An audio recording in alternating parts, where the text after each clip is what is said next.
Hey guys, Rob Zach from What Culture here. So I'm just about to try on the HTC Vive VR headset. After everything I've heard about it, I'm a little nervous. I'm really excited. I love the fact that reading about it, they had this health disclaimer saying that if you're scared of being underwater or whales or anything like that, then you probably shouldn't give it a go. That just makes me even more excited and nervous to try it on. So here we go, I'm going to give it a go. I'll see you guys afterwards. I had high expectations for my hands-on with the HTC Vive.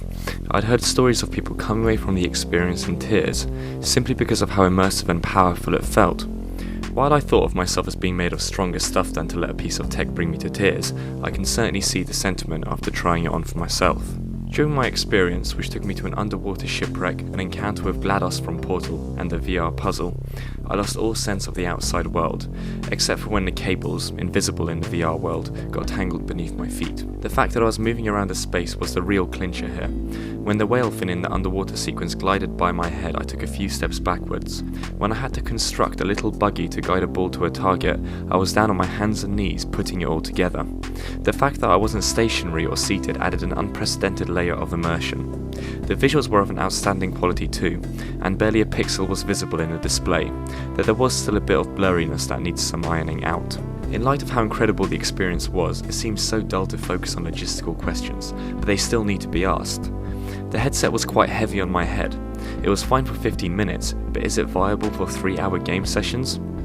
It'll also be interesting to see how it deals with smaller spaces, rather than the optimized spacious booth at EGX. Then there is the sweat issue.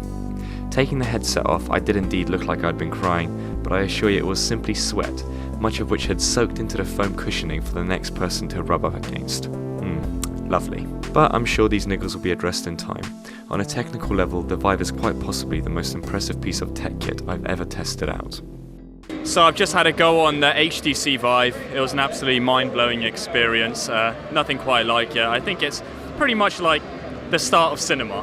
It's you step into it and you haven't experienced anything quite like it before. I caught up with the HTC spokesperson who said that there will be 80 games available for the HTC Vive by the end of Q1 2016.